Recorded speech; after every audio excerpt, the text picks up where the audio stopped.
Graça e paz a todos. Venho novamente aqui trazer um conteúdo da Palavra de Deus para cada um de vocês. Um conteúdo hoje extremamente importante, ok?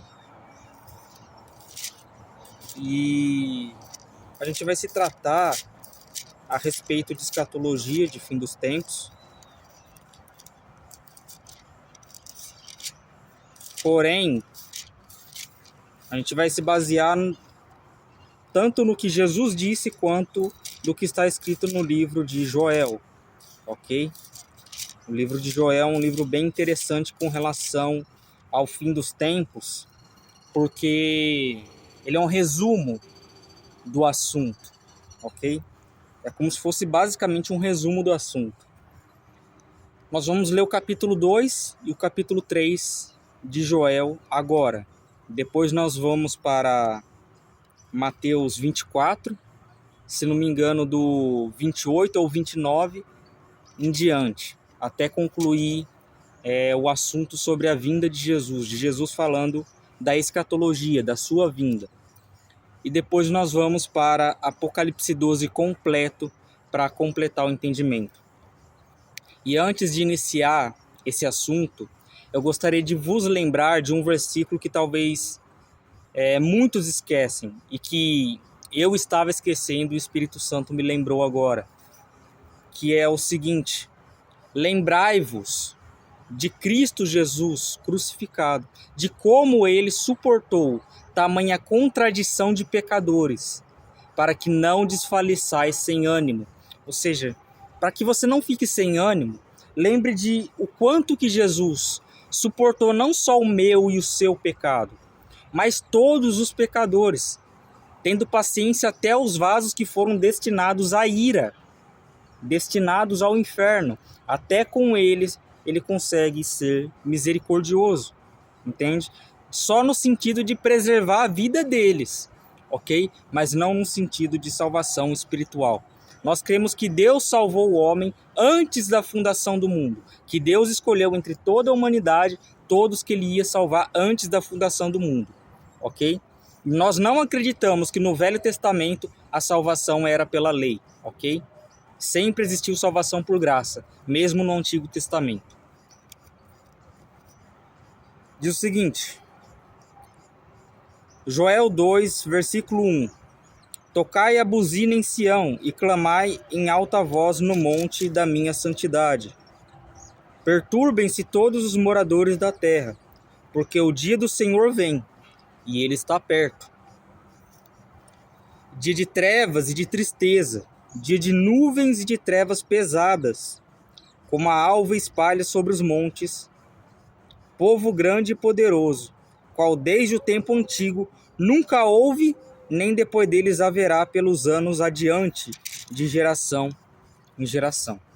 Aqui, ele está dizendo que quando o Senhor vier, ele virá na multidão de seus santos e na multidão de seus anjos.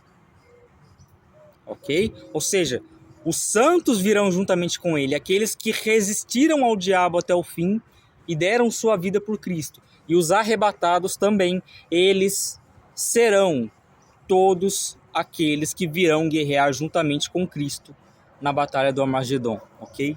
É basicamente isso. Qual desde o tempo antigo nunca houve, nem depois dele haverá pelos anos adiante de geração em geração, ou seja, para todo sempre. Diante dele um fogo consome, e atrás dele uma chama abrasa. Atrás de quem? De Cristo. A terra diante dele é como o jardim do Éden, mas atrás dele um deserto assolado. Sim, nada lhe escapará. O seu perecer é como o perecer de cavalos, e correrão como cavaleiros. Ou seja, está falando de uma grande multidão juntamente com Cristo, ok? Como estrondo de carros sobre os cumes dos montes. Irão eles saltando, como o ruído da chama de fogo que consome a pragna. Como um povo poderoso, ordenado para o combate. Diante dele temerão os povos. Todos os rostos são como a tisnadura da panela. Como valentes correrão, como homens de guerra subirão os muros.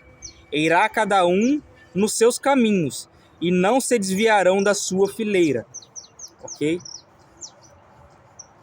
Ninguém apertará seu irmão, irá cada um pelo seu carreiro, sobre a mesma espada. Sobre a mesma espada se arremessarão e não serão feridos. Aqui está falando que esses homens foram revestidos da imortalidade que Deus deu a eles. Ok? Se caírem sobre a mesma espada, não serão feridos. Irão pela cidade, correrão pelos muros, subirão as casas, pelas janelas entrarão como o ladrão. Diante dele tremerá a terra, diante de Cristo, e abalar-se-ão os céus, o sol e a lua se escurecerão, e as estrelas se retirarão o seu esplendor. Resplendor, né? E o Senhor levanta a sua voz diante do seu exército, porque muitíssimos são os seus arraiais. Porque poderoso é, executando a sua palavra, porque o dia do Senhor é muito terrível. E quem poderá sofrer? Quem poderá resistir? Ainda assim, agora mesmo diz o Senhor: convertei-vos a mim de todo o vosso coração. É o que as Escrituras declaram: buscar-me-eis e me achareis, quando buscar-me de todo o vosso coração. É basicamente isso que Deus está pedindo aqui. Ainda assim, agora mesmo diz o Senhor: convertei-vos a mim de todo o vosso coração. Isso com jejuns, e com choro, e com pranto. Rasgai o vosso coração, e não as vossas vestes. E convertei-vos ao Senhor, vosso Deus, porque Ele é misericordioso e compassivo, tardio em irar-se. A Bíblia não fala que Ele não se ira. Ele fala que Ele é tardio em irar-se, mas que Deus se ira. Ok? Não existe um dia sequer que Deus cruze os braços e sente no seu trono e fale: eu acho que hoje eu acostumei com o pecado. Não, Deus nunca se acostuma com o pecado. Ok? Por isso que dia após dia Deus se ira com o pecado. E por causa de Cristo, Ele não consome a raça humana como um todo. Ok? Isso até o tempo que está determinado para derramar o juízo e a condenação. Ok? O tempo determinado para derramar 7 taças da ira. Dele diz: e grande em misericórdia, né? Grande em bondade, e se arrepende do mal. Deus não se arrepende do mal. Aqui, na verdade, a tradução está errada. Aqui Ele nos poupa do mal. Sabe o que acontece? Quando as pessoas leem aquela passagem daquele certo homem que um profeta foi enviado a ele, que ele morreria naquele mesmo dia, que era para ele preparar a casa dele, e que ele clamou ao Senhor com choro, pedindo para que lembrasse da fidelidade dele, e o profeta volta a ele e diz que Deus prolongou os dias dele em 15 anos, as pessoas acham que Deus voltou atrás em sua palavra. Não, a intenção de Deus era provar o coração daquele homem, mas a intenção de Deus também já era dar os 15 anos de vida a mais a ele. Compreende? Ele provou o coração daquele homem. Ele quis quebrantar o coração daquele homem. É basicamente isso. E as pessoas olham esse texto e acham que Deus ele voltou atrás em sua palavra. Não. Quando Deus faz assim, a intenção dele foi essa desde o começo. As aflições de Jó foram arquitetadas por Deus desde o começo até o final. E o final foi arquitetado por Deus. E durante o processo Deus estava com Jó. Compreende? E as pessoas acham que basicamente Deus ele volta atrás em sua palavra. Ele não volta. E diz: tocai a buzina em Sião, santificai um jejum, proclamai um dia de proibição, reuni o povo, santificai a congregação, ajuntai os anciãos. A congregação que está falando ali é aquele número de pessoas que se reuniram. Que essas pessoas se santifiquem, se purifiquem de suas más obras. Ok? Santificai a congregação. Ajuntai os anciãos, que seriam os mais velhos, né? Congregai os filhinhos e os que mamam. Saia o noivo da sua recâmara, aqui na representação de Cristo, né? E a noiva do seu tálamo, a representação da igreja.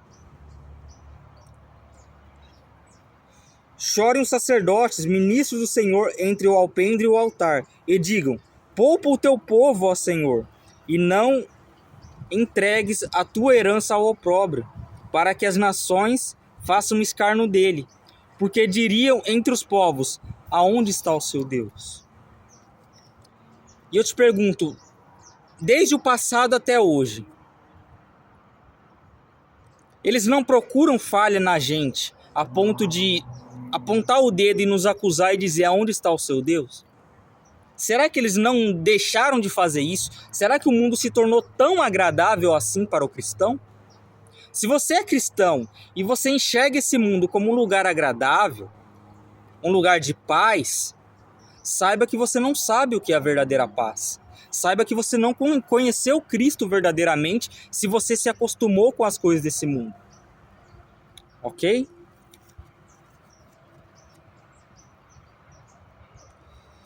Então o Senhor terá zelo da sua terra e compadecerá do seu povo. E o Senhor responderá e dirá ao seu povo: eis que envio o trigo e o mosto e o óleo, e deles sereis fartos, e não vos entregarei mais ao opróbrio entre as nações. E aquele que é do norte farei partir para longe de vós, e lançá-lo-ei em uma terra seca e deserta, a sua frente para o mar oriental, e a sua retaguarda para o mar ocidental. E subirá o seu mau cheiro, e subirá a sua podridão, porque fez grandes coisas.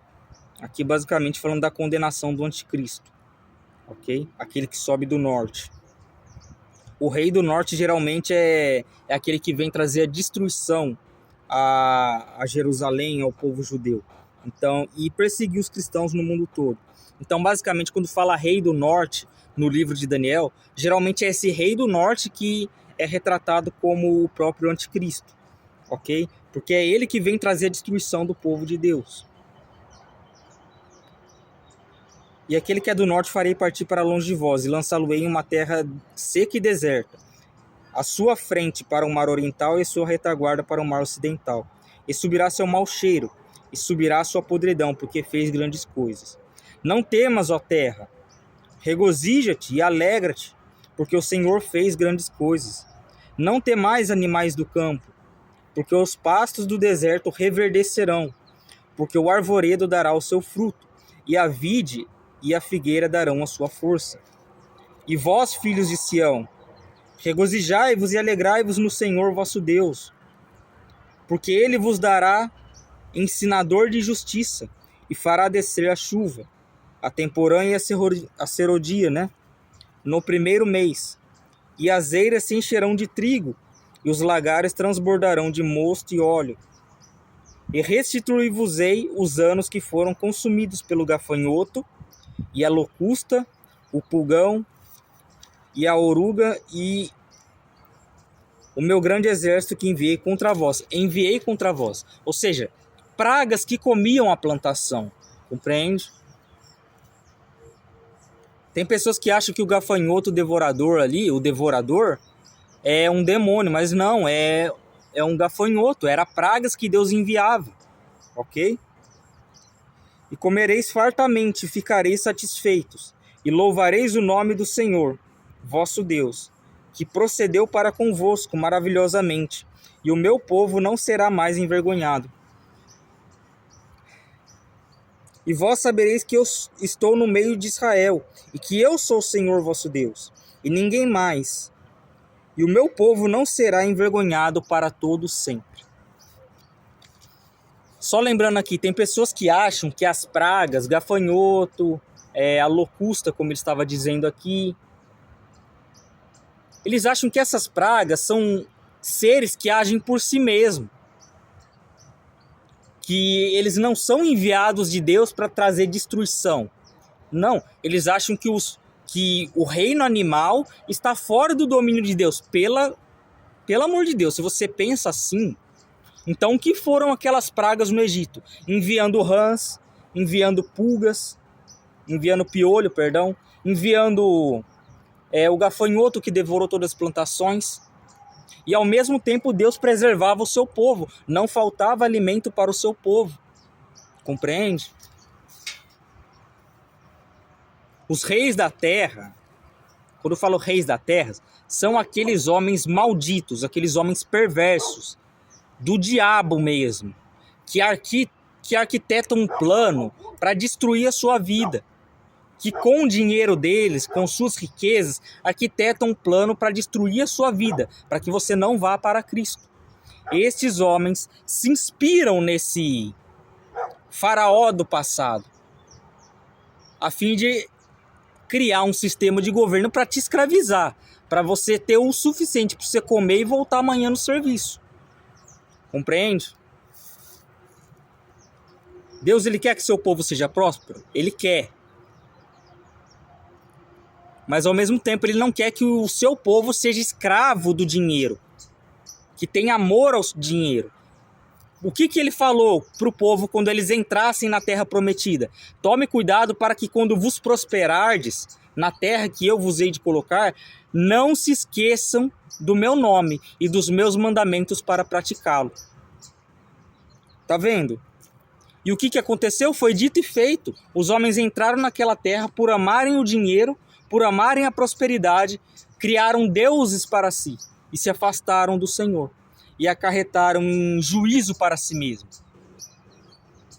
E em todas as épocas que aconteceu isso, que Deus trouxe juízo sobre Israel, Deus sempre preservou um povo remanescente para que eles pudessem continuar, para que eles pudessem se multiplicar sobre a terra novamente. Ok? Isso por sua misericórdia e pela promessa que ele fez a Abraão. Ok? E há de ser que depois derramarei o meu espírito sobre toda a carne, e vossos filhos e vossas filhas profetizarão, e os vossos velhos terão sonhos, e os vossos jovens terão visões. É o que acontece no mundo de hoje. Tem muçulmanos que têm visões de Jesus Cristo e se convertem ao cristianismo. Compreende? Ou seja, os dons não cessaram. Mas eu sou totalmente contra a pessoa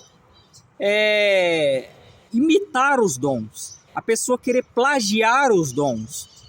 Compreende? A pessoa não tem o dom de línguas, ela finge que tem um dom de línguas e ela finge que interpreta o dom de línguas.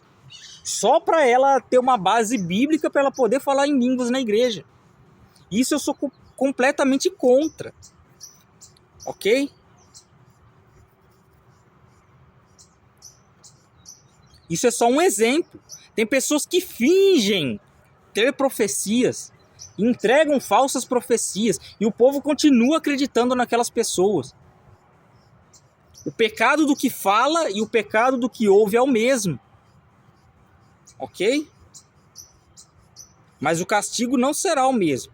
Aquele que desvia o justo do seu bom caminho para levar ao mau caminho, esse receberá a maior condenação.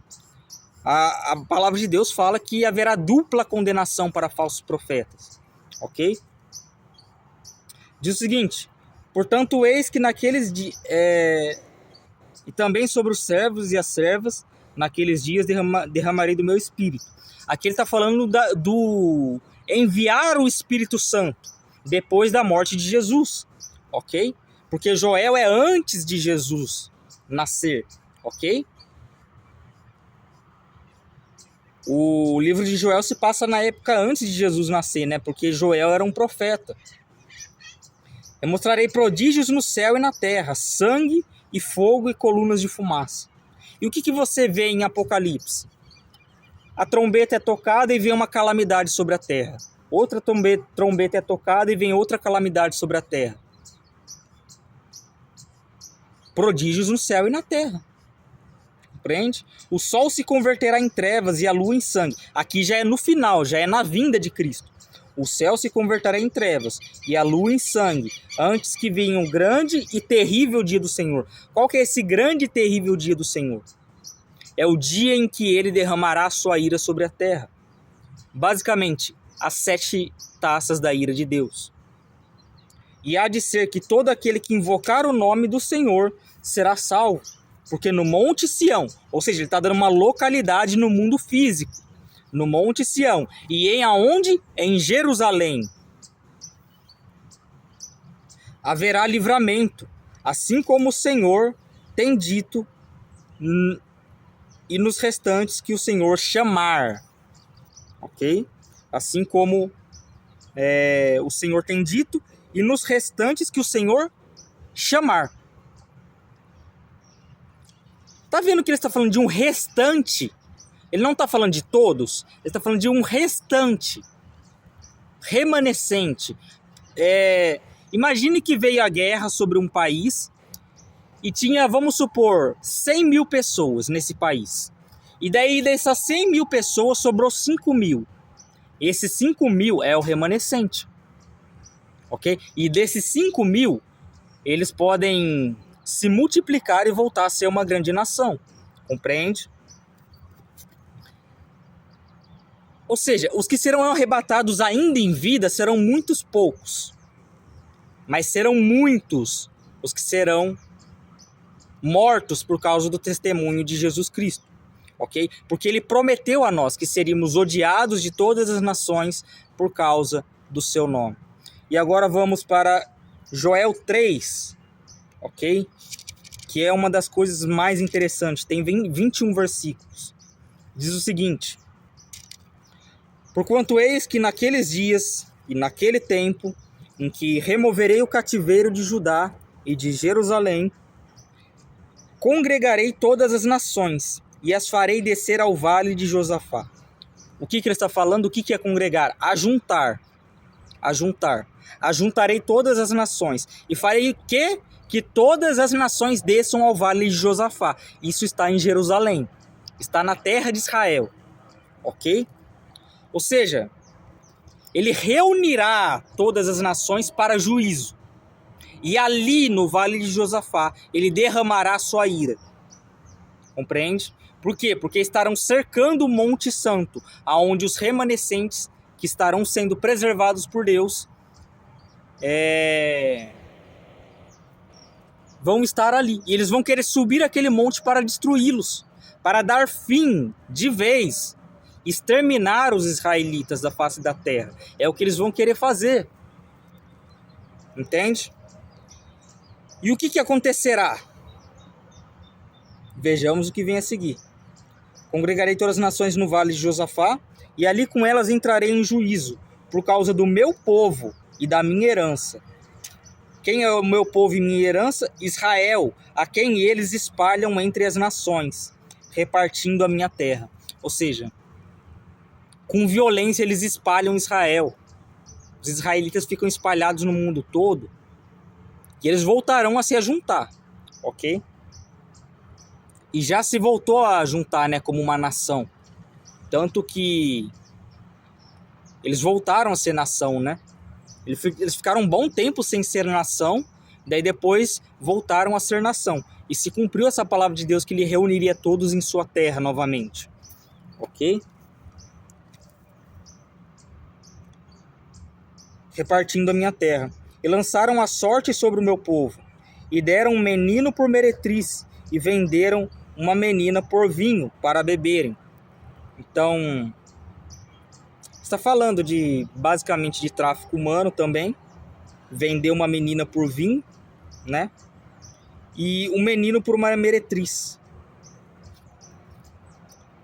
E também que tendes vós comigo, Tiro e Sidom, e todos os termos da Fenícia. Uma pergunta, né? É tal o pago que vós me dais? Pois, se me pagas assim, bem depressa farei cair sobre a vossa cabeça a sua paga. Visto como levaste a minha prata e o meu ouro, e as minhas coisas desejáveis e formosas, meteste nos vossos templos pagãos. E vendestes os filhos de Judá, ou seja, tráfico humano, tráfico de escravos. E os filhos de Jerusalém aos filhos dos gregos, para apartar para longe dos seus termos, né, de sua terra. Eis que eu os moverei do lugar para onde os vendes, e farei cair a vossa paga sobre a vossa cabeça. E venderei vossos filhos e as vossas filhas. Ou seja, vocês não venderam o filho do seu inimigo, que vocês declaravam como inimigo, o israelita? Agora eu venderei os seus filhos. Eu farei com que homens maus vendam os seus filhos. E vocês não poderão resistir a esse castigo. É basicamente isso que ele está querendo dizer. Ok? E farei cair a vossa paga sobre a vossa própria cabeça. E venderei vossos filhos e vossas filhas pelas mãos dos filhos de Judá. Ou seja, aqueles que eles pegaram e venderam, né, basicamente. Ou seja, os seus próprios inimigos, os filhos de Judá, vão vender seus filhos agora. E tudo isso arquitetado pelo próprio Deus. Vossos filhos e vossas filhas pelas mãos dos filhos de Judá, e os venderão aos de Seba, a uma nação remota. Porque o Senhor o diz: proclamai isto entre as nações, santificai uma guerra. Em outras traduções está: promovei guerra santa. E no Alcorão, que os muçulmanos acreditam como sendo um livro sagrado, que não é um livro completamente diabólico, eles dizem que para expulsar os seus inimigos de sua terra, basicamente, né, através da guerra, eles podem usar de violência, mas ao mesmo tempo eles falam que Deus não gosta de violência. E ao mesmo tempo eles falam que aqueles que não creem em Alá, em Maomé, esses devem ser perseguidos e mortos. Olha a contradição aí. Só nisso você já percebe que eles estão sendo condizentes com a fé deles. Que eles estão matando e perseguindo judeus e cristãos porque eles acham que só eles estão certos. Compreende? E eles chamam basicamente os cristãos, os judeus, de infiéis, de homens depravados. Fala que nós pregamos para tornar os homens mais depravados, basicamente, né? Fala um monte de besteira. Eu vou trazer uma série aqui, onde eu vou procurar imprimir o Alcorão inteiro. Eu vou estudar o Alcorão e a Bíblia. Isto para mostrar para vocês a diferença entre eles, ok? E eu vou trazer aqui, capítulo por capítulo, livro por livro, mas será muito longo, porque muitos capítulos de lá, geralmente tem capítulos na Bíblia que tem, sei lá, por exemplo aqui em Joel, 21 versículos, mas lá a maioria tem 200 versículos, e versículos que falam de contextos históricos da época, compreende? Versículos que falam de Moisés, de Elias, de profetas do passado, porque o Alcorão é uma religião abraâmica, ok? O Islã é uma religião abraâmica, mas é uma falsa religião. Eu vou pegar um por um para explicar, versículo por versículo, basicamente cada coisa que precisar ser explicada, eu vou explicar por meio de versículos bíblicos, ok? Eu vou trazer pelo menos um versículo bíblico, ou 2 ou 3, para explicar o porquê eles estão errados, ok?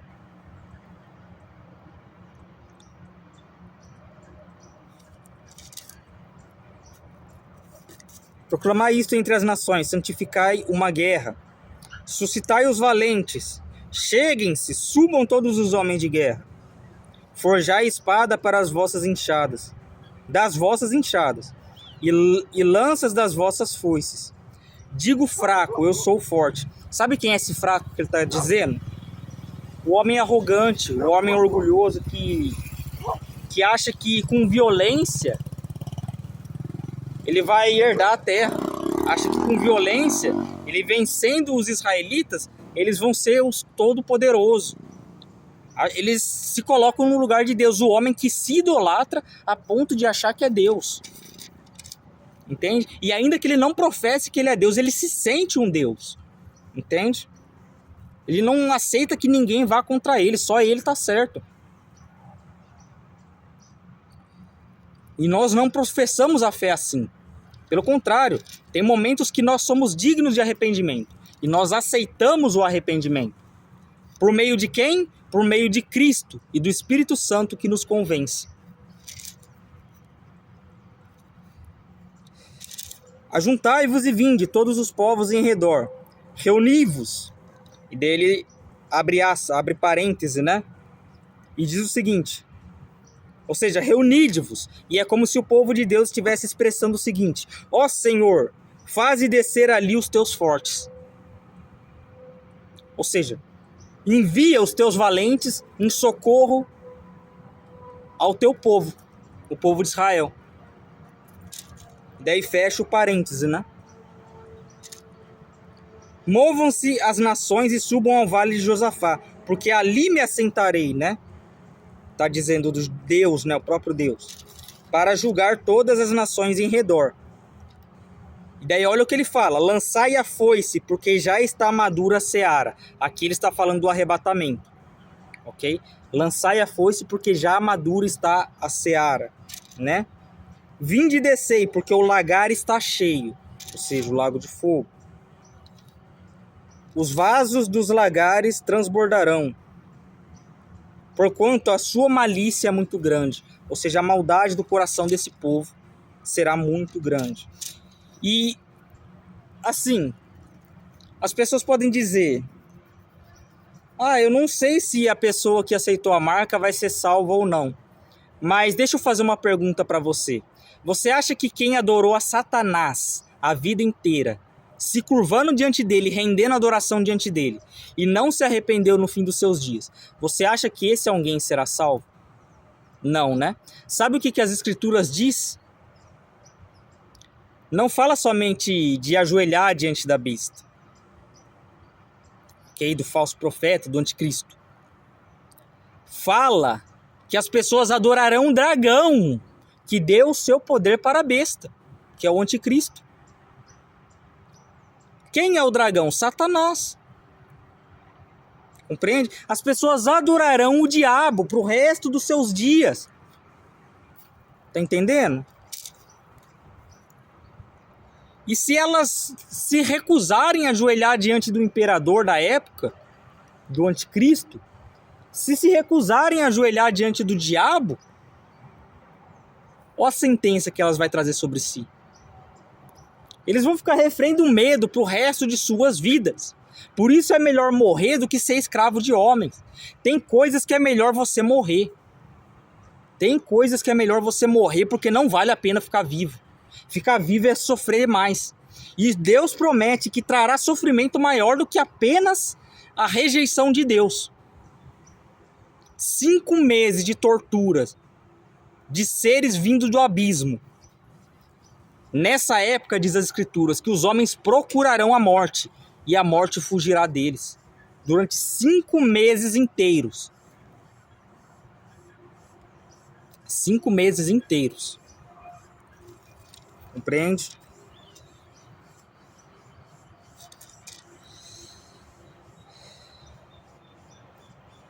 Lançai a foice, porque já madura está a seara. Vinde e descei, porque o lagar está cheio. Os vasos dos lagares transbordam, por conta da sua malícia é muito grande. Os vasos representando nós, ok? Seres humanos. E aqui está representando os vasos da ira, ok? Destinados à ira. Multidões no vale da decisão, né? No vale da decisão.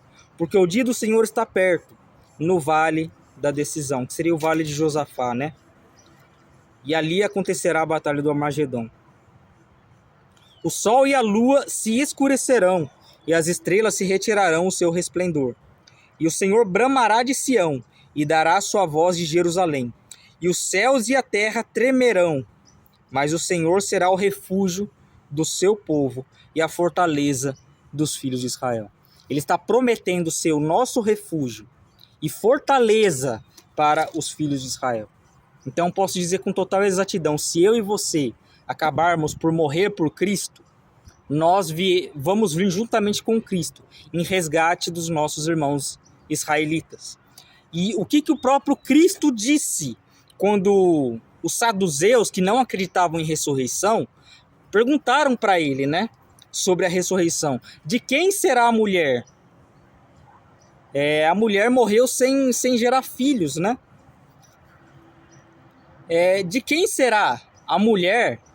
Vários e vários irmãos morreram e eles chegaram no céu e ela também. De quem será a mulher lá no paraíso?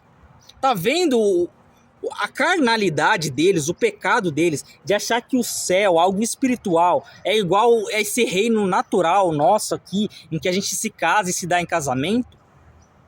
E o que Cristo falou? Não será assim no céu, porque no céu serão como os anjos, que não se casam nem se dão em casamento. E ele outra vez diz, talvez se você estudar em vários evangelhos diferentes, ele vai dizer de outra forma, ele vai dizer o seguinte: reparem que passe o tempo que for, ele diz que é Deus de Abraão, de Isaque e de Jacó. Veja bem que ele não é Deus de mortos, mas de vivos. Quando ele declara que ele é o Deus de Abraão, Isaque e Jacó, ele não está falando, eu fui o Deus que Abraão, Isaque e Jacó creram. Não, ele está falando que é o Deus que ainda hoje, nos dias de hoje, Abraão, Isaque e Jacó continuam crendo. Compreende?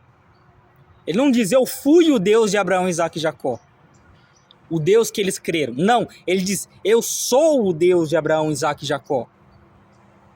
Compreende?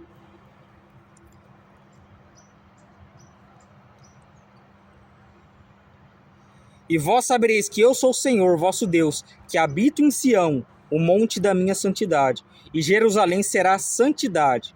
Estranhos não passarão por ela. Sabe quando ele fala estranhos não passarão por ela? Você lembra do que em Mateus 25, Jesus narra? Por parte dos que estão à esquerda de Cristo. Ele começa o julgamento pelos da direita, os salvos. E depois o julgamento pelos condenados, os que estão à esquerda. E ele diz aos que estão à esquerda: apartai-vos de mim, malditos, para o fogo eterno. Porque tive fome, não deste-me de comer, tive sede, não deste-me de beber. E por aí foi. Apartai-vos, porque não vos conheço. E ele disse outra coisa: virão muitos dizendo, Senhor, Senhor, em seu nome expulsamos demônios, em seu nome fizemos milagres e maravilhas. E ele explicitamente, claramente dirá, apartai-vos de mim, malditos, para o fogo eterno preparado para o diabo e seus anjos, porque eu não vos conheço. Ele vai dizer, eu não vos conheço, apartai-vos de mim todos vós que praticais iniquidade. Esses falsos pastores praticaram a iniquidade, porque abandonaram a fé cristã. E muitos vão abandonar a fé cristã e levar suas congregações inteiras a aceitar a marca. E eu posso dizer, não tem como um homem que nunca morreu para si mesmo, nunca negou a si mesmo, na última hora negar a si mesmo. Ok? Isso eu digo a respeito daqueles que tiveram oportunidade de salvação, tiveram oportunidade de ouvir o evangelho. Eu não estou falando daqueles homens que creram na última hora e Deus os salvou como o ladrão da cruz. Ok? Não estou falando desses. Eu estou falando dos que creram, dos que tiveram tempo para estudar a palavra de Deus, dos que tiveram tempo para viver para Deus. É impossível que um homem que, conhecendo o evangelho de Cristo, não negando a si mesmo, no último momento ele venha a negar a si mesmo. Compreende? É impossível. Ele nunca negou a si mesmo. Por que ele vai negar agora? Tá entendendo? Por isso eu digo, convertei-vos enquanto há tempo. A palavra de Deus é clara. A gente tem que buscar a Deus enquanto há tempo. Porque o dia virá em que eu morrerei. E não haverá mais tempo de buscá-lo. Buscai o Senhor enquanto se pode achar. É o que diz as Escrituras. Ok? Isso é Velho Testamento, não é Novo Testamento. Ok? Porque as pessoas têm a maldade, a malícia mesmo, de rejeitar o Velho Testamento como se não fosse palavra de Deus. Justamente porque não entende a vontade de Deus. O Deus que mandou matar lá no passado é o mesmo Deus que vai matar no futuro aqui, em Apocalipse. Compreende? Quando Deus mandou matar, ele não cometeu o pecado.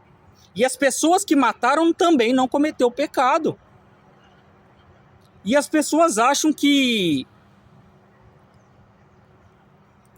as coisas de Deus se aplicam a Deus. Compreende? Elas querem usar a lei de Deus para julgar o juiz e não o réu. Compreende? Elas querem julgar o próprio juiz. Quer usar a palavra de Deus contra Deus a fim de julgar a Deus como se Deus estivesse cometendo pecado. Ou quando não é assim, elas querem defender a honra de Deus no sentido em que se Deus fez tal coisa, talvez ele pecou. Não! Deus não tem pecado. Às vezes a pessoa duvida da palavra de Deus. E por duvidar da palavra de Deus, ela anda ansiosa. Ela anda infeliz. E vós sabereis que eu sou o Senhor vosso Deus, que habita em Sião, o monte da minha santidade. E Jerusalém será a santidade. Estranhos não passarão mais por ela. Aqueles que o Senhor não conhecer como suas ovelhas, não passarão por ela. E há de ser que, naquele dia, os montes destilarão mosto. Aqui falando da vinda do novo céu, nova terra. E os outreiros manará leite, e todos os rios de Judá estarão cheios de água. E sairá uma fonte da casa do Senhor, e regará o vale de Sitim. O Egito se tornará uma assolação, e Edom se fará um deserto de solidão, por causa da violência que fizeram aos filhos de Judá, em cuja terra derramaram sangue inocente. E o que eles vão dizer no Alcorão? Que ao matar essas pessoas que não creem em Alá, eles estão fazendo a justiça de Deus. Eles estão cumprindo a justiça de Deus. E o que o próprio Deus falou? Virá tempos, ele falou para os seus discípulos, que seriam os apóstolos, virá tempo que todo que o perseguir pensará estar prestando um culto a Deus. O judeu, o fariseu, vamos dizer assim, da estirpe dos fariseus. Qual que foi a sentença de Jesus sobre os fariseus? Eu enviarei profetas e homens sábios. A um vocês matarão, outros vocês expulsarão das suas sinagogas, para que recaia sobre vocês todo o sangue justo, desde Abel até Zacarias, que foi morto entre a espada e o altar. Ou seja, Jesus deu a sentença para ele. Todo sangue inocente na terra vai cair sobre a cabeça dos fariseus. E todo aquele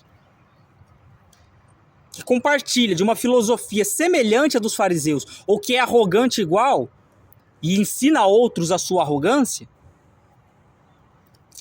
esquece.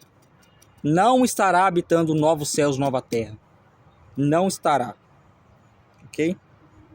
Mas Judá será habitada para sempre, e Jerusalém de geração em geração. E purificarei o sangue dos que não tinham sido purificados, porque o Senhor habitará em Sião. O que é purificarei o sangue dos que não tinham purificado? Ele está falando daqueles judeus que se manteram rebeldes contra Jesus.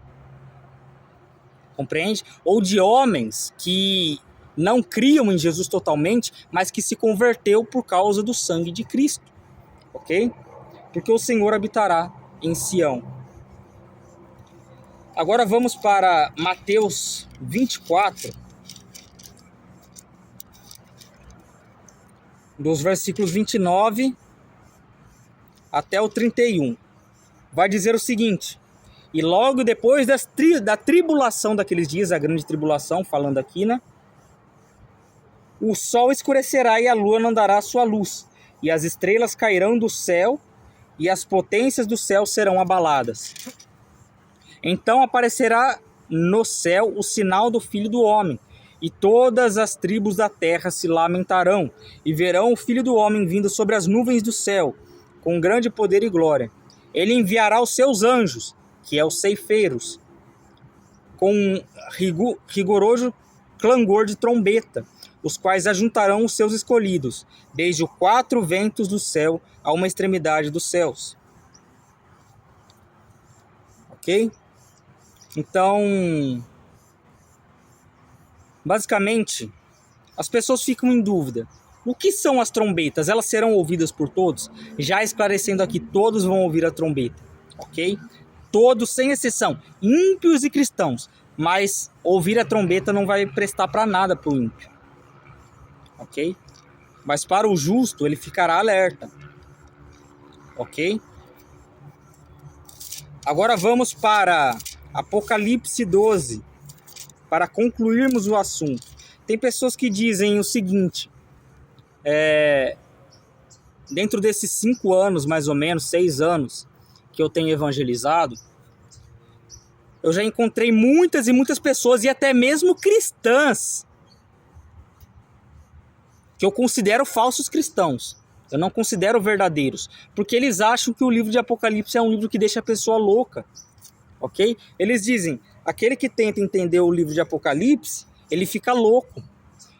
E eu posso dizer, eu li Apocalipse pelo menos umas 7, 8 vezes. Eu nunca fiquei louco. Nunca fiquei louco. E eu sempre entendi tudo que estava no livro de Apocalipse. Tinha figuras que eu não entendia? Tinha. Mas eram figuras que não interferia diretamente no ensinamento que o texto estava querendo trazer. Eram figuras que não importavam tanto. Compreende? Por exemplo, na quinta trombeta fala que do abismo é dada a chave do abismo para Satanás, e ele abre o poço do abismo, e de lá sai praticamente figura de demônios para torturar os homens. Eu saber o que é essa figura que os demônios têm, do corpo deles, de como eles são feitos, eu fazer isso, eu saber dessas coisas, vai mudar alguma coisa na minha vida com relação à conversão, à justificação? Não vai mudar nada. Compreende? A única coisa é que eu vou saber o castigo que Deus vai estar trazendo na terra. Só isso. E esses seres do abismo, onde fica o abismo? No fundo do oceano, no lugar mais escuro e inacessível ao ser humano. Por isso que até os dias de hoje, ninguém nunca chegou ao fundo do oceano. Porque esses seres estão sendo mantidos por Deus em cadeias. Na verdade, esses anjos que o apóstolo Paulo falou que Deus estão mantendo eles em cadeias eternas, né? Em cadeias eternas reservadas para o dia do juízo. Por que para o dia do juízo? Porque eles serão libertos por um tempo para atormentar os homens por 5 meses. Um adendo aqui. Todos os que tiverem a marca, os que não tiverem o selo de Deus em sua testa. É basicamente o que aconteceu no Egito. A praga da morte passou por cima. Páscoa significa isso, a passagem por cima. Ou seja, o livramento que Deus trouxe sobre todo aquele que creu no sangue do Cordeiro que passou sobre a porta. E nós sabemos bem que o Cordeiro era Cristo, o Messias prometido, né? Vamos lá, Apocalipse 12. O que diz Apocalipse 12? As pessoas têm que saber separar as coisas. Aqui no começo de Apocalipse 12, ele vai falar de 2 sinais. E esses sinais são em épocas diferentes. Ok? O primeiro sinal é um sinal com relação ao tempo do fim, às dores do parto, a grande tribulação.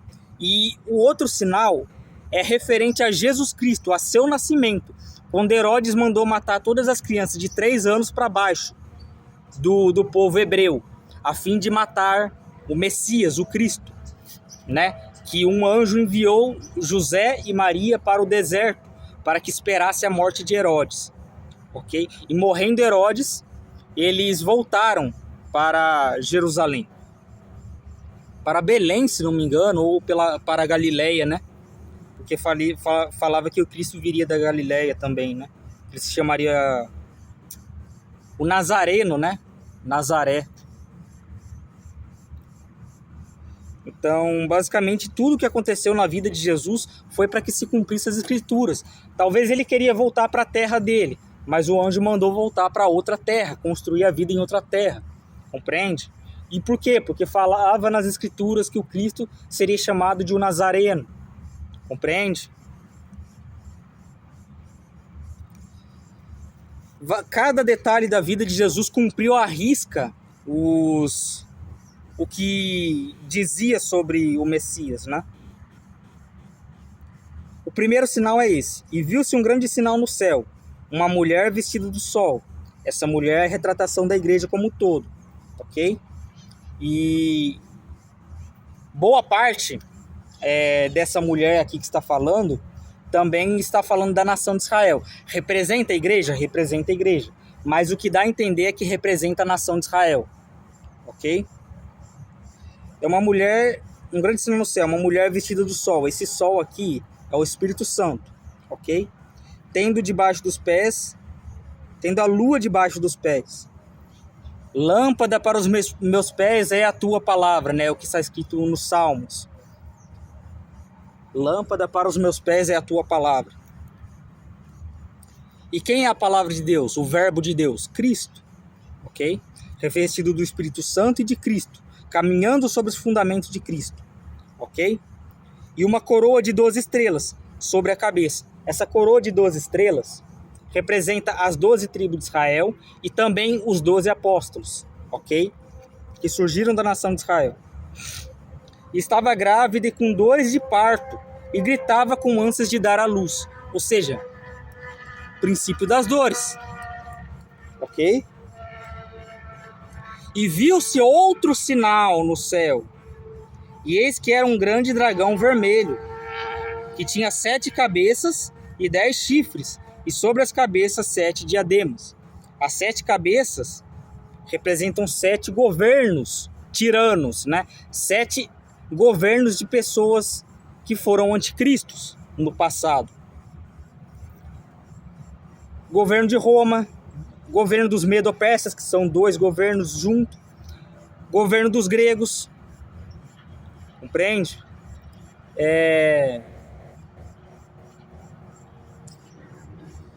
E tinha outros 2 governos também, que eu me esqueci agora. O governo da Grécia, né?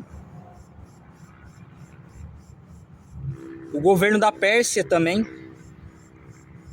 Compreende? Então, basicamente, o último governo é o governo do anticristo, ok? Por isso que fala que ele tem 7 cabeças e 10 chifres. 10 chifres representam, mais pra frente em Apocalipse vai falar, que são 10 reis que terão poder junto com a besta, que governarão juntamente com a besta, que é o falso, que é o anticristo, né? E sobre as cabeças 7 diademas. E a sua cauda elevou após si a terça parte das estrelas. A cauda aqui está retratando basicamente a influência de Satanás. Lá no céu, ele conseguiu convencer os anjos, 1/3 dos anjos, a se rebelar com ele e foram expulsos do paraíso, né? E lançou sobre a terra, né? A terça parte das estrelas do céu. E o dragão parou diante da mulher que havia de dar à luz, para que, dando ela luz, lhe tragasse o filho. Que mulher é essa? A mulher aqui está representando Maria, ok? Maria, mãe de Jesus. Para que lhe tragasse o filho, matasse o filho assim que nascesse. Ou seja, como que ele fez isso? Soprando no ouvido de Herodes para que matasse Jesus, né? Fizesse uma lei para para que todos os meninos de 3 anos para baixo fossem mortos, né? A fim de querer matar Jesus. E deu à luz um filho varão, que há de reger as nações com vara de ferro.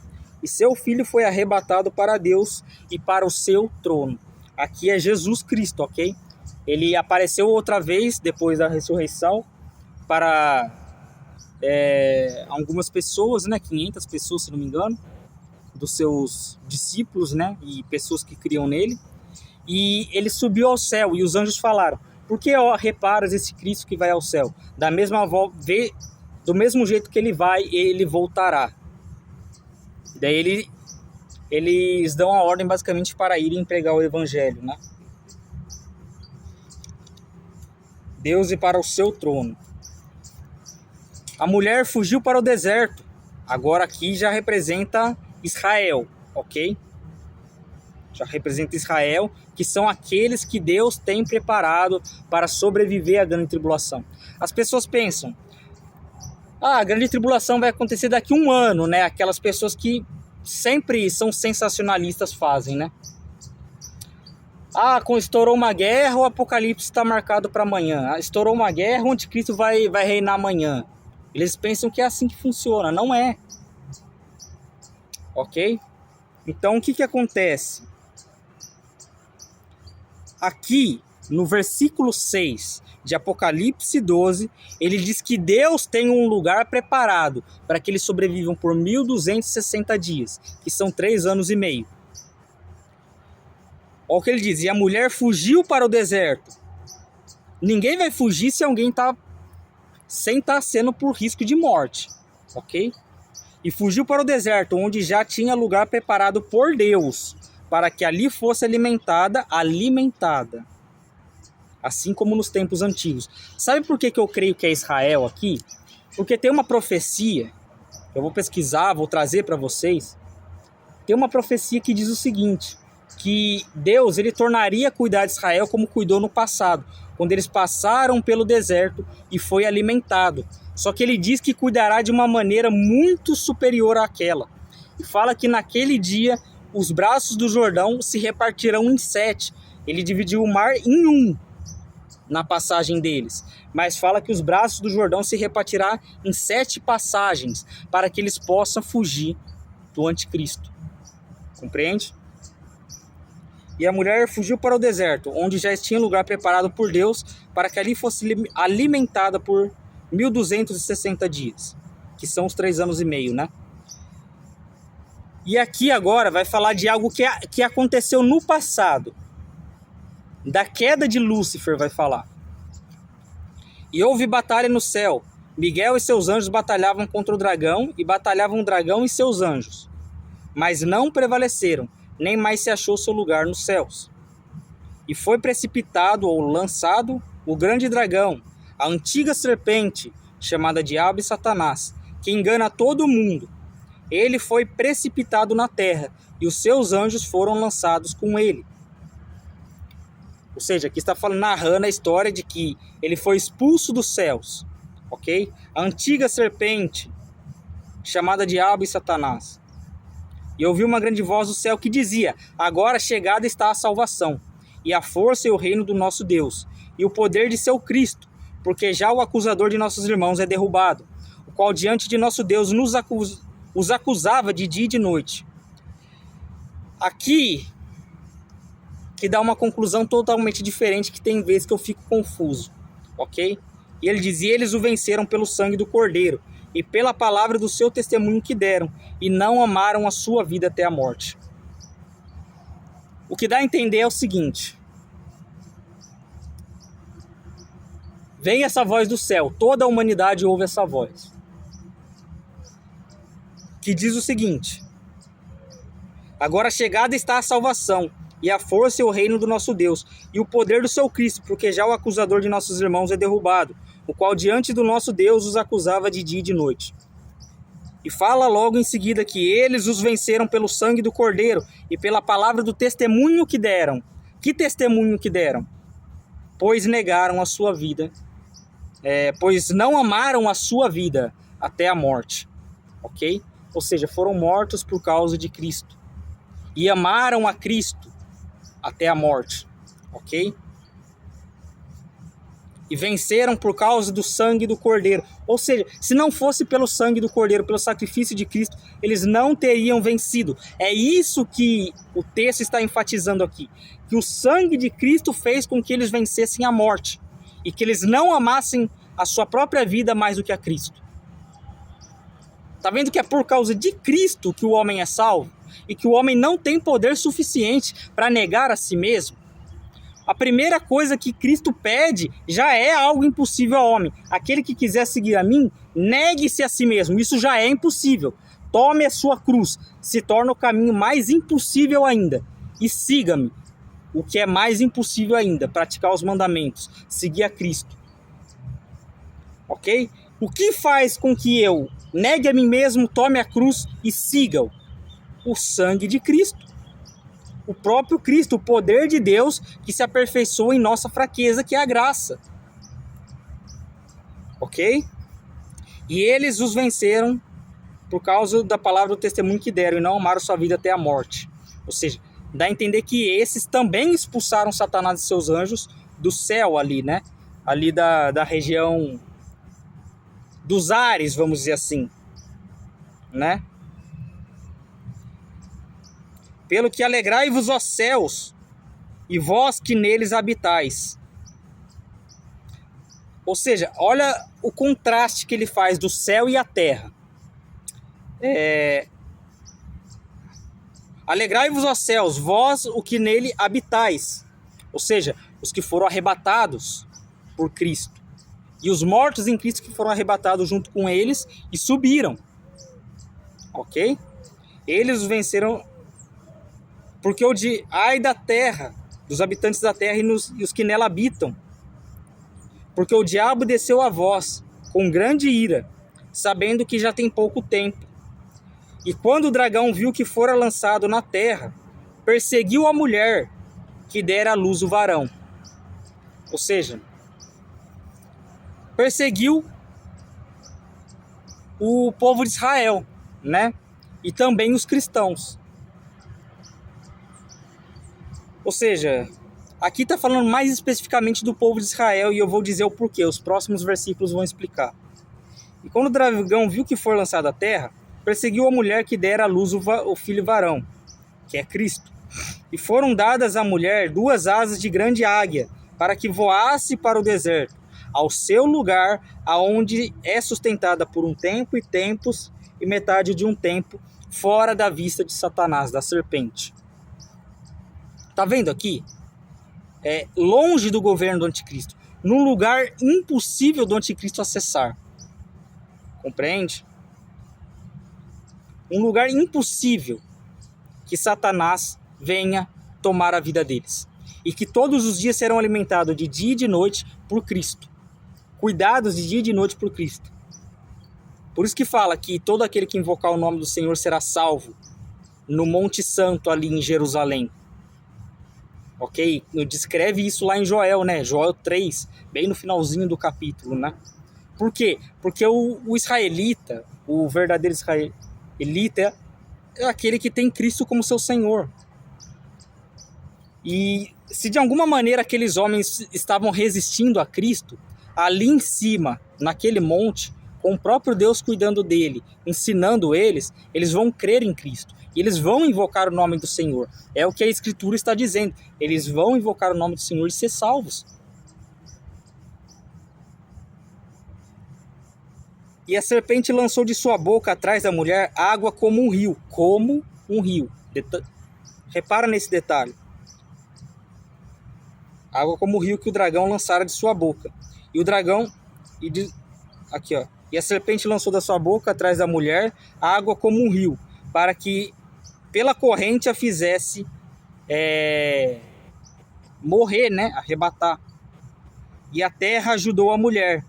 E a terra abriu a sua boca e engoliu o rio que o dragão lançara de sua boca.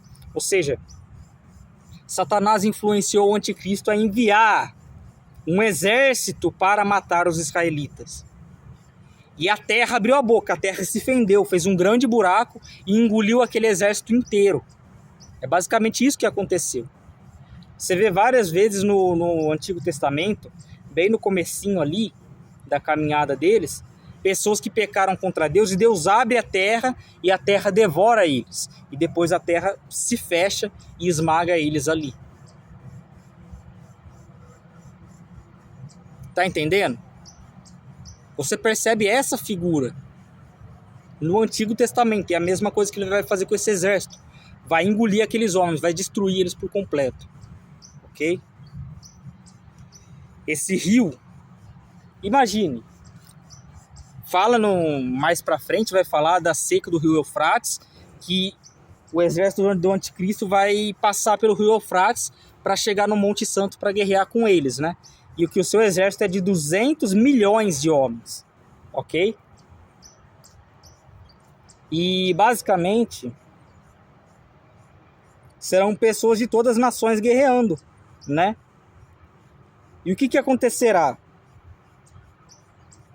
Se você olhar um rio completamente vazio e um exército marchando, assim, de 200 mil homens, se você olhar de cima com um drone, por exemplo, você vai comparar aquilo como uma ribanceira, como uma barragem que estoura e o rio sai correndo, compreende?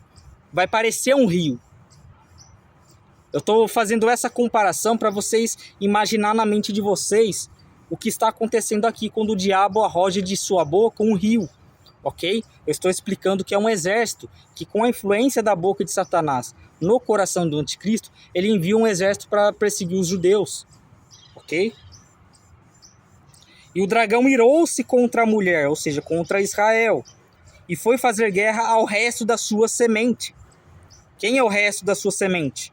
Os que guardam os mandamentos de Deus e têm o testemunho de Cristo. Ok? Os que guardam os mandamentos de Deus e têm o testemunho de Cristo. Os que creem em Jesus Cristo. Em outras palavras, foi fazer guerra aos cristãos no mundo inteiro. Por isso que ele diz que seríamos odiados de todas as gentes, de todos os povos, por causa do nome dele. Aonde você já viu um rei colocar 200 milhões de soldados em campo de batalha e perder? Nunca ouviu, né? Pois bem, o anticristo colocará 200 milhões de homens em campo de batalha e vai perder.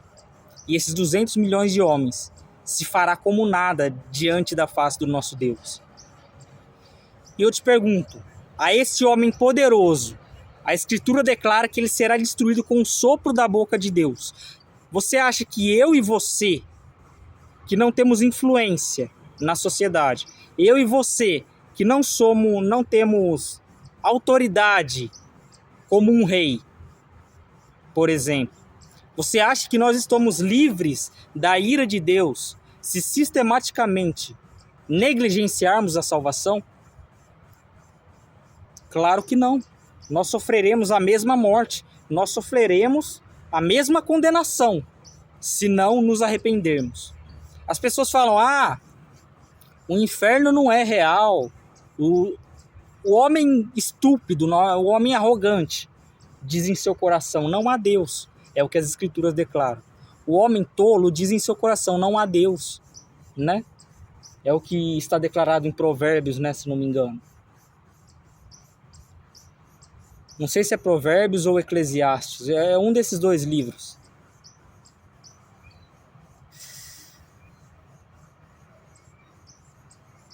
Se não me engano, está em um dos profetas. Agora que eu lembrei, está em um dos profetas maiores. Ou Isaías, ou Ezequiel, ou em Jeremias, né? Está em um desses três.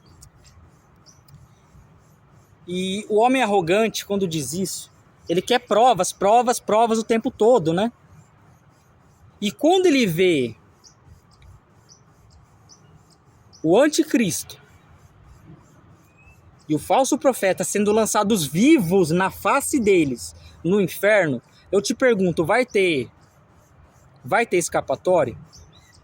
Porque nesse exato momento, Deus volta, já sentencia esses dois e mata todos os seres humanos da Terra. E depois de 1000 anos, todos os seres humanos na Terra ressuscitam. 1000 anos espirituais. Porque se não tem mortos na Terra, se não tem...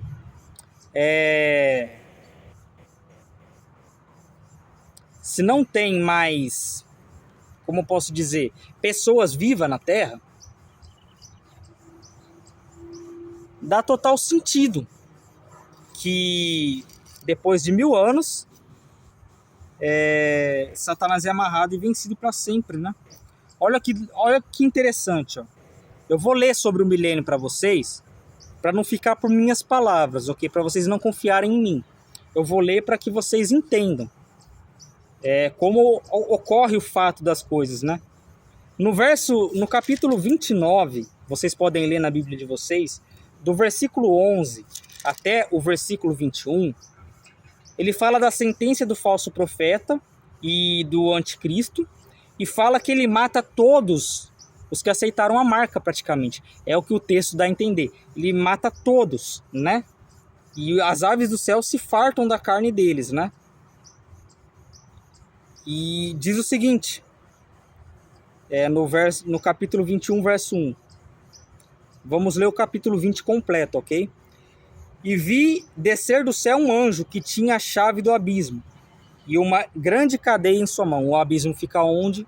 No fundo do oceano. Ele prendeu o dragão. Por que fica no fundo do oceano, Gabriel? Por que você fala que fica no fundo do oceano? Gênesis 1. No princípio criou Deus os céus e a terra era sem forma e vazia, e havia trevas sobre a face do abismo. Então já havia o abismo. E o Espírito de Deus se movia sobre a face das águas. Já havia o abismo e já havia água sobre o abismo. E sobre esse abismo, Deus criou a terra. E tem um versículo que ele diz o seguinte, ó.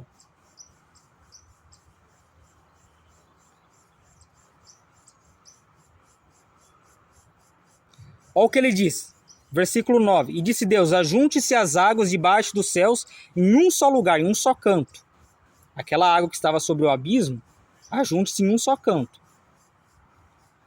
E apareceu a parte seca, né?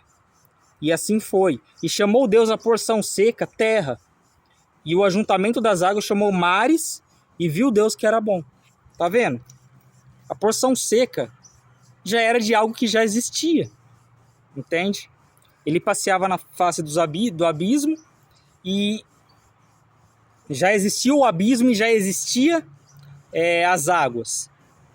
E Deus fez com que a terra fosse elevada. Ok? Apareceu a parte seca. Ali ele não fala de divisão de continentes, mas parece que, pelo poder de Deus, ele separou os continentes. Compreende? Não está falando, e apareçam os continentes, entende? E separe as nações. Não, era tudo junto. Compreende?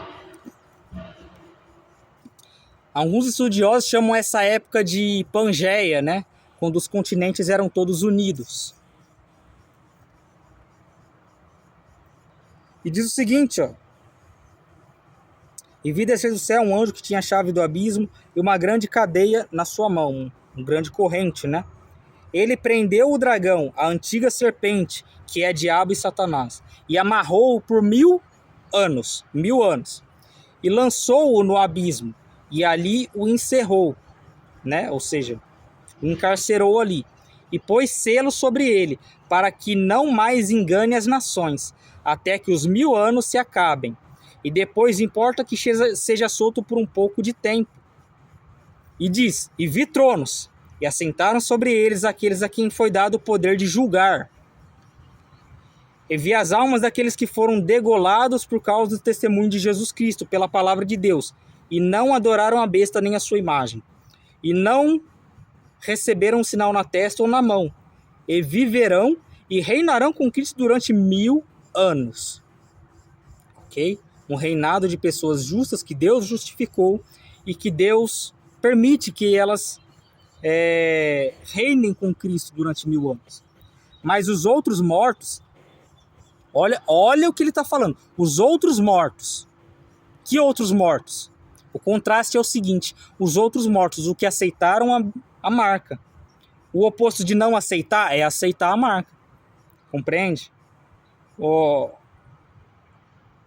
Mas os outros mortos não reviverão até que os 1000 anos se acabaram. Esta é a primeira ressurreição. Que primeira ressurreição é essa? Quando Cristo vem para salvar Israel e tomar os que são seus e guardar no reino dos céus. O que o apóstolo João...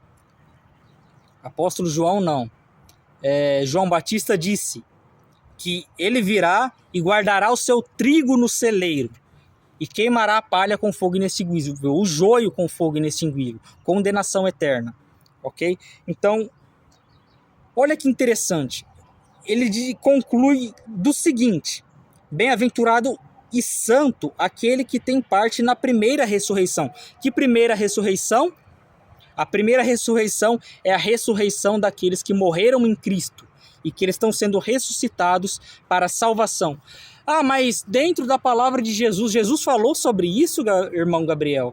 Jesus falou algo semelhante a isso? E ele está me fazendo lembrar agora, porque até eu tinha esquecido. Eu confesso a vocês que até eu tinha esquecido. E ele disse que uns ressuscitarão para a honra e glória eterna. Honra e glória eterna, né?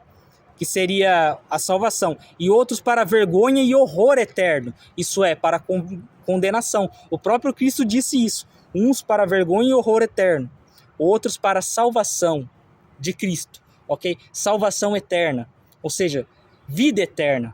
Uns ressuscitarão para a condenação de si mesmo, outros ressuscitarão para a condenação eterna. E diz o seguinte: bem-aventurado e santo aquele que tem parte na primeira ressurreição. E daí o que o texto enfatiza? Sobre estes não tem poder a segunda morte, o lago de fogo. Mas serão sacerdotes de Deus e de Cristo, e reinarão com ele 1000 anos. 1000 anos. Por que 1000 anos? Porque passados os 1000 anos, aqueles homens que prevaricaram contra Deus, que odiaram a Cristo e aceitaram a marca, esses vão ressuscitar para juízo. E nós já estaremos no céu para juízo. Ok?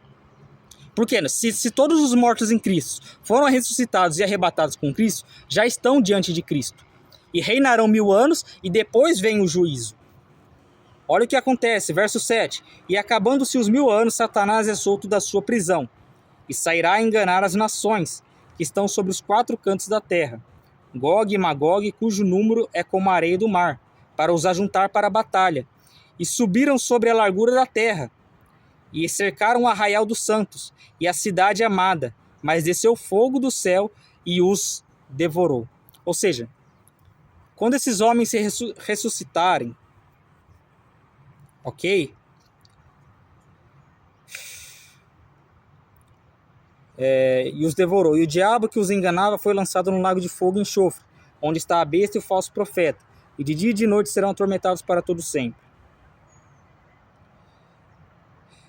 Então, vamos dizer o seguinte: esse grande exército que é enviado para matar o povo judeu e persegui-lo,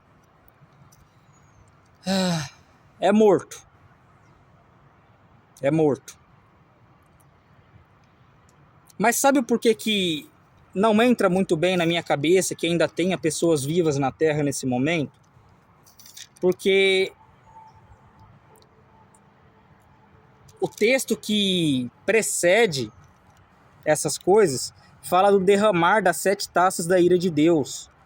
De que Deus derramou as suas 7 taças.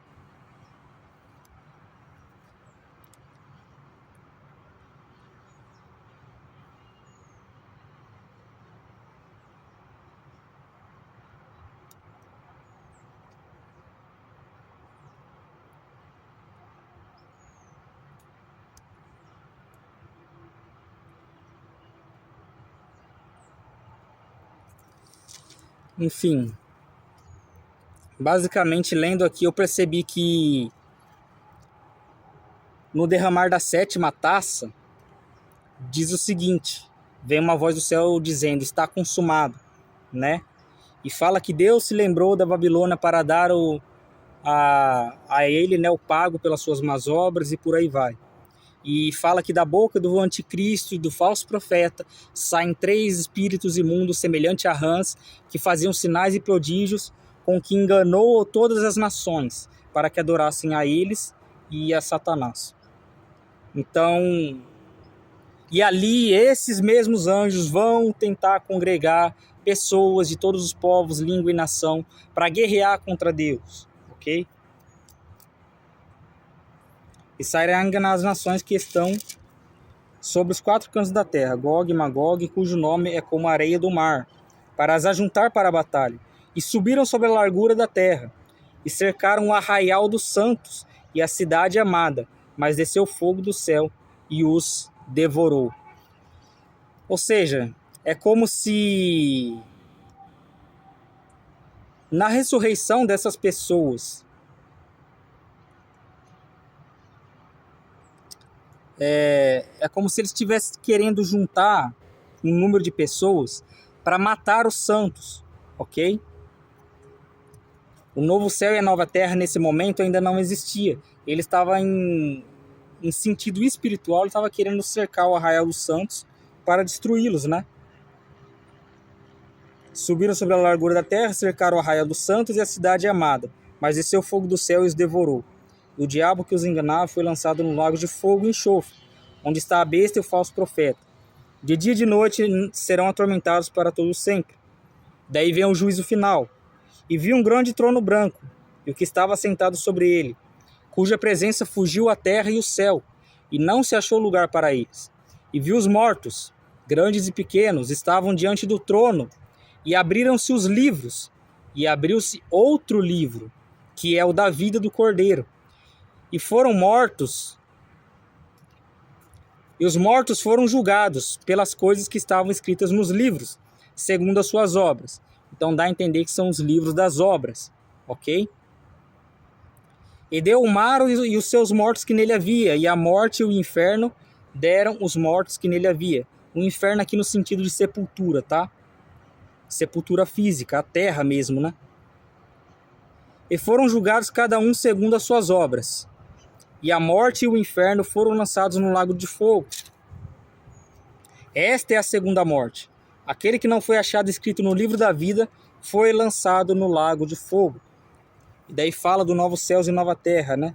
E vi novo céu e uma nova terra, porque o já primeiro céu e a primeira terra passaram, e o mar já não existe. E eu, João, vi a santa cidade, a nova Jerusalém de Deus que descia do céu, adornada como uma esposa ataviada para o seu marido. Daí começou a falar sobre as coisas, né? Aqui no versículo 6 ele vai dizer o seguinte do capítulo 21. E disse-me mais, está cumprido. Eu sou o alfa, o ômega, o princípio e o fim.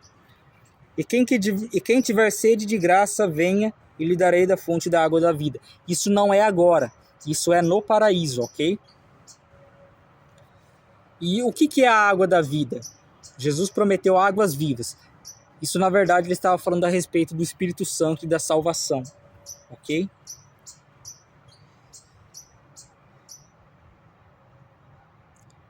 Quem vencer herdará todas as coisas, e eu serei seu Deus, e ele será o meu filho. Ou seja, ele diz, quem vencer herdará todas as coisas, e ele promete, eu serei o seu Deus, e ele será o meu filho. Ok?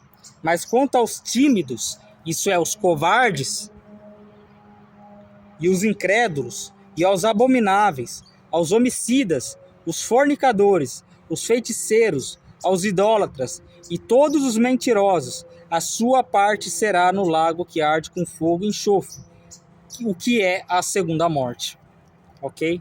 Então, o que dá a entender é, Satanás ficará preso, não poderá enganar todas as nações por 1000 anos, os justos reinarão com Cristo durante 1000 anos, e basicamente é impossível que alguém morrendo por Cristo não vive e reine juntamente com ele, ok? E já esclarecendo aqui que, por mais que não estava escrito ali naquela citação, no meio dos covardes, tudo ali. Por que ele coloca o covarde em primeiro? Porque na covardia todos aqueles pecados podem ser exaltados. O homem covarde pode entregar o seu irmão em Cristo à morte.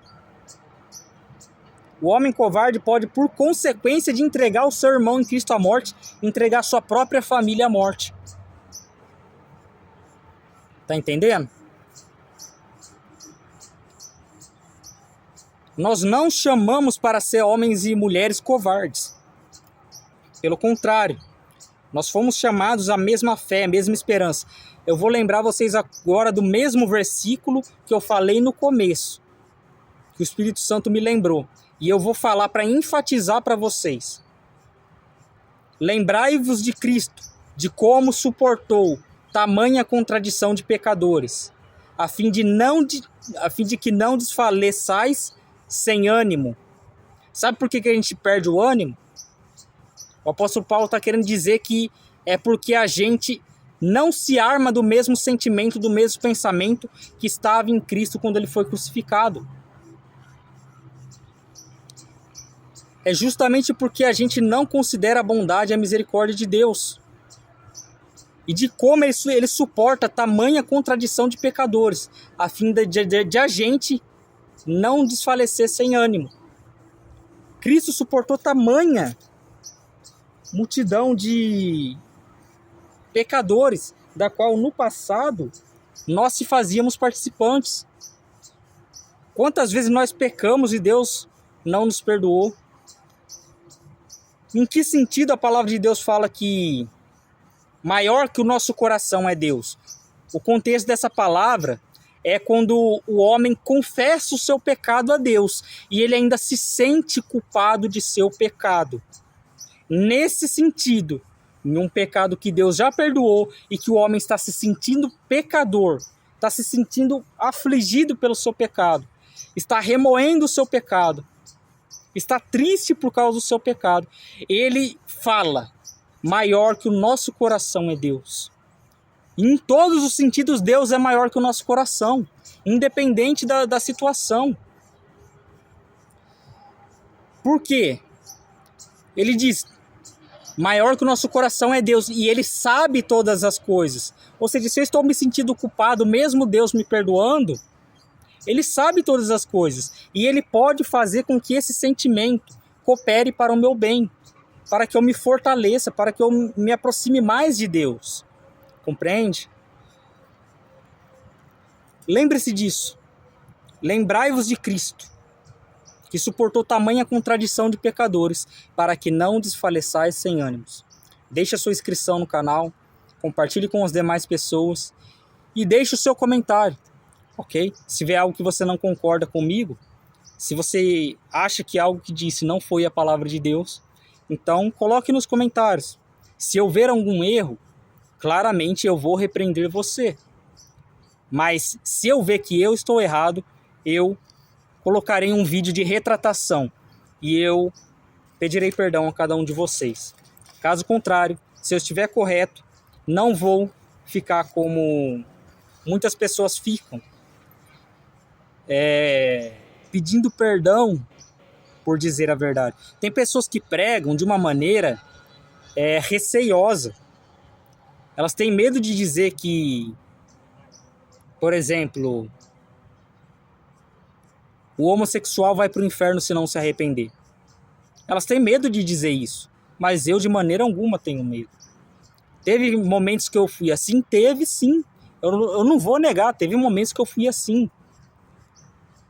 Mas hoje em dia, ultimamente, eu não tenho pregado. E quem tem dado essa coragem para pregar dessa maneira, creio que não sou eu mesmo. É Cristo. Ok? Então, basicamente, o amor que eles pregam no mundo é um amor libertino. É um amor ao próximo que só serve para o próximo, para o outro. Mas para mim, eu não sou obrigado a amar o outro. É assim que eles pensam. E uma das marcas dos últimos dias que o apóstolo Paulo falava era justamente essa. Haveria homens irreconciliáveis, impossíveis de você apaziguar. impossíveis de você pedir perdão e ser perdoado. E o que o próprio Cristo disse? Se você não perdoar, eu não te perdoo.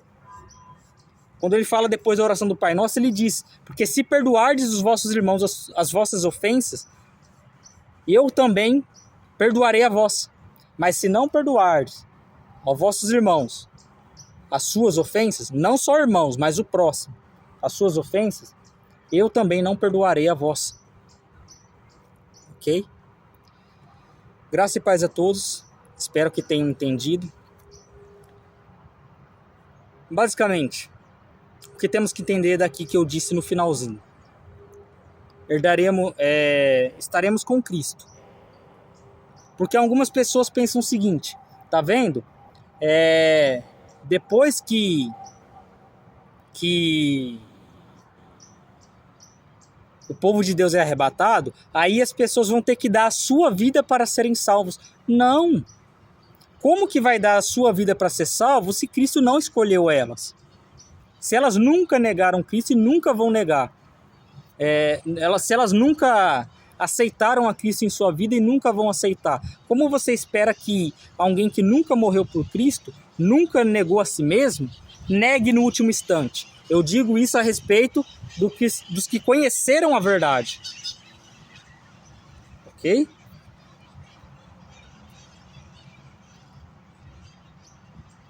Basicamente é isso. E o que eu quero dizer é o seguinte, não tem como você falar que depois do arrebatamento da igreja e dos santos que morreram em Cristo, não tem como você falar que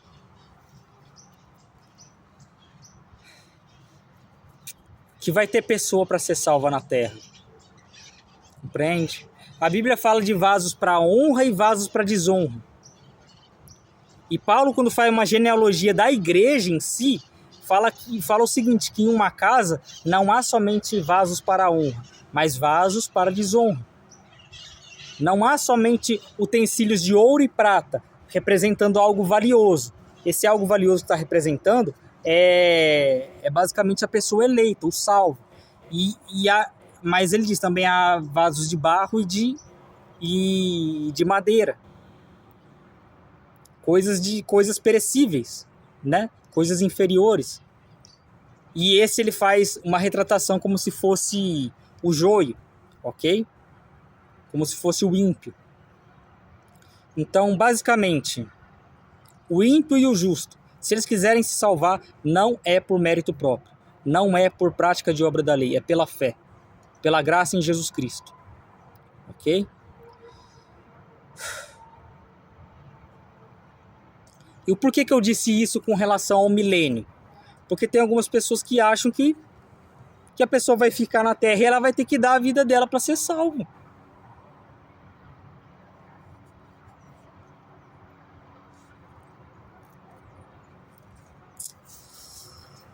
O anticristo ali, você lembra que a palavra de Deus fala que todos os governos, todos os reis, né?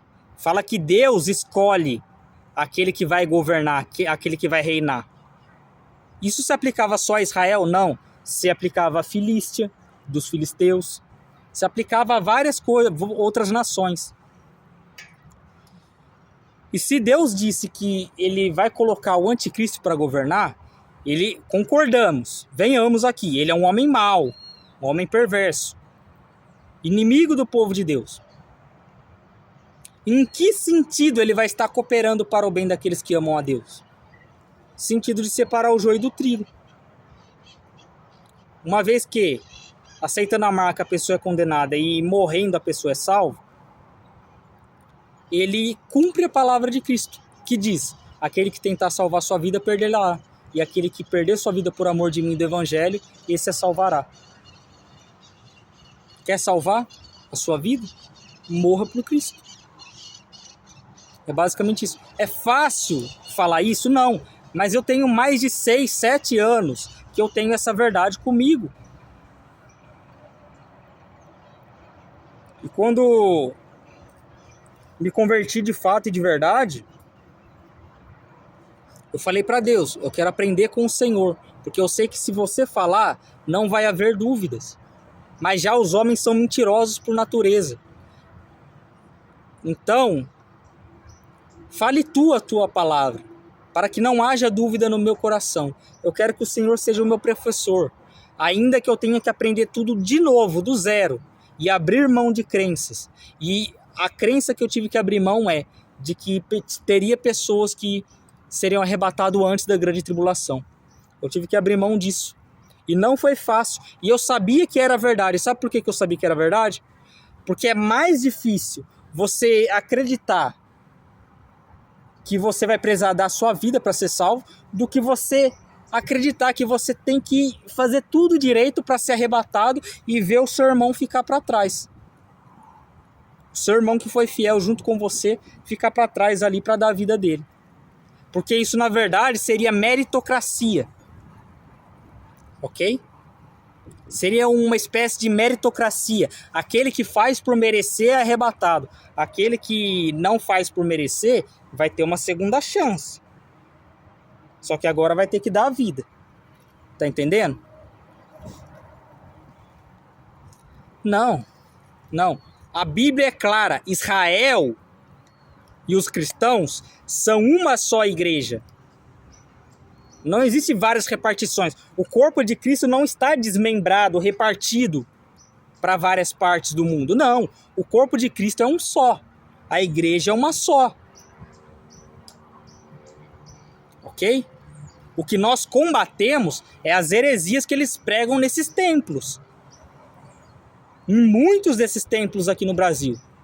Ok? Graça e paz a todos, uma ótima semana.